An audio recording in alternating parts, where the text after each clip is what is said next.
The American Society of Magical Negroes. This film actually just recently premiered for people to see at the Sundance Film Festival. So just a couple of months ago, but we actually got a trailer for this towards the end of 2023, if I'm not mistaken. They started to put out their first promotional materials for this movie. And I got to say, the title, it rubbed a lot of people the wrong way. Like, what is this really about? Now, I'm sure people listening to this podcast probably already know this, but just quickly, the magical Negro terminology is a trope that's largely been associated with cinema mostly, but it can apply to other things. But Spike Lee is, sort of credited as the first person to kind of coin this term, and really what it ultimately means is that there's a black character within a story that's really meant to only service the white characters in that story. Their presence, it's only to further the plot, the narrative of the white characters, instead of having their own agency. And so this movie, I suppose, decided to take that concept and really play and create this whole fantastical world based on that particular notion and develop an entire film and an entire story around, because this is an original story. It's not based on a book, from what I know. This is an original story from the director Kobe Levy. And so, I'll go ahead and step back and pass it over to you after all of that said. What did you think about this new movie, The American Society of Magical Negroes? I'm gonna keep it simple. This movie is not it. It's just really not it. And everything you said about the magical Negro, this movie I feel like it sought to educate people first and foremost on what the magical Negro is, and then what I thought it was supposed to do after that is to somewhat poke and make fun at, right? Makes a little bit of satire on a somewhat underground world of quote unquote magical Negroes who exist for a reason. And that reason isn't for the white gaze. It's for something that eventually is to, I guess, make the black experience better for themselves. And that's not the movie at all. Instead, by the end of the movie, instead of all of that, instead of feeling like, oh, this movie was made to talk about this archetype that black people need to get past, that studios need to get over, instead it was like, no, this movie feels like it's for white people. And I was like, what was the point? Why did we do all this just to come back full circle to feel like this movie was made for white people who didn't know? I thought that was the weirdest thing to me. It made no sense. And so I really don't want to talk about this movie too much because it'll probably make me mad. But what I am going to say, I laughed one or two times. Justice Smith is a good actor still. David Alan Grier couldn't save this movie. There's probably, even though I understand this is like, oh, how can the magical Negro has to deal with white people, there's probably still too many white people in the movie.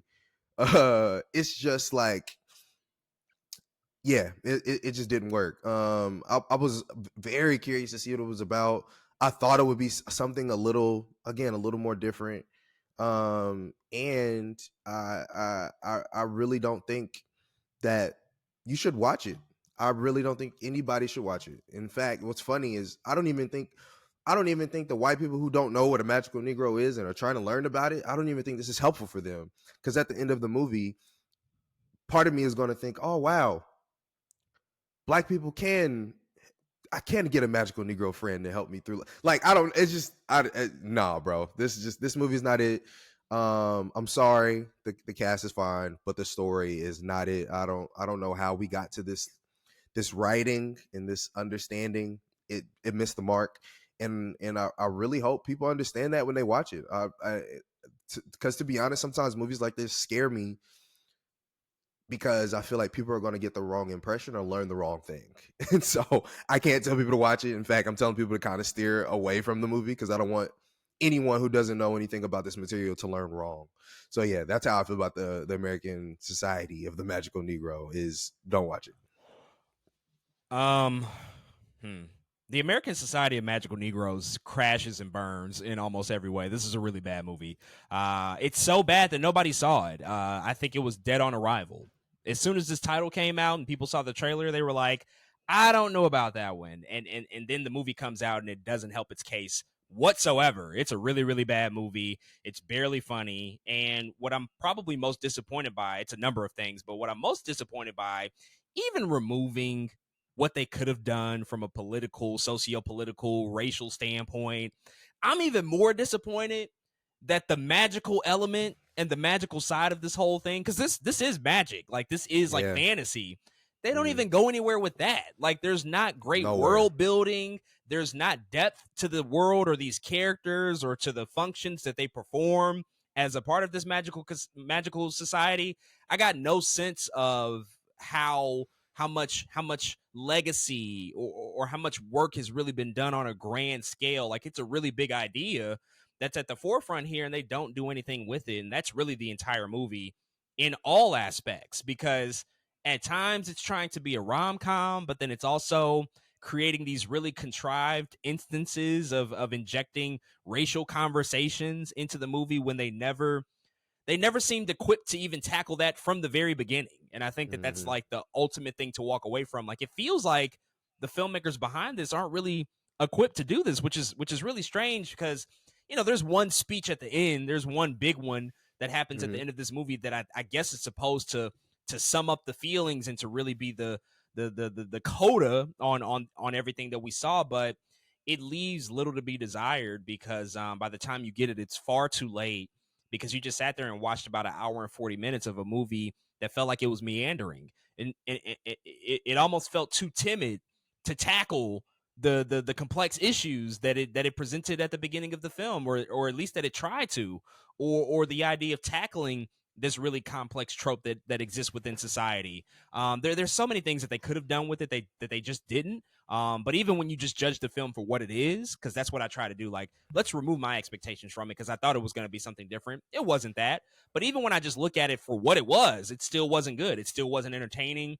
The Mm-hmm. romance at the center of it was okay, but it's like, why am I watching a rom com right now? Like, if I'm gonna watch a rom com, let's just like do a regular rom com with these two. We don't need Mm-hmm. this extra baked in stuff, because it just doesn't make sense, and it doesn't fit in with the tone and the tonality of what they're trying to strike here. And it's really a shame, because we've been living in a time where we've gotten these scathing, honest, satirical depictions of race in America. When you look at Dear White People, or what's the Boots Riley one that Oh, came sorry to out? bother you. Sorry to bother Shoot, you. American Fiction. You know what's funny about that? American Fiction. Somebody on Letterboxd in their review, they said, in a funny turn of events, we got into the theater, and 10 minutes in, the wrong movie played, and it was American Fiction. They came in to try to fix the projector, and basically everybody in the movie was like, actually, I think I'm here for the right one. Just keep that one on. And I That's think that that's going to crazy. probably be the legacy maybe of this movie, because American Fiction handles all of this material, even though it's vastly different. It handles all of these subjects in this material in a far superior way. So if you're going to spend your Mm-hmm. time watching something that's challenging satirical, notions, it's satirizing America and the way that we perceive ourselves as Black people, the way that other people perceive us, just watch that instead, because it's a far better movie. This one is just a complete miss in almost every way, and I think that that's super, super unfortunate. But it doesn't appear that most people saw it anyway. So I think that the American Society of Magical Negroes, it's likely going to be forgotten about relatively quickly, which is unfortunate. But folks, those are all of our thoughts on that film. If you've checked out the American Society of Magical Negroes, hit us up and let us know what you think.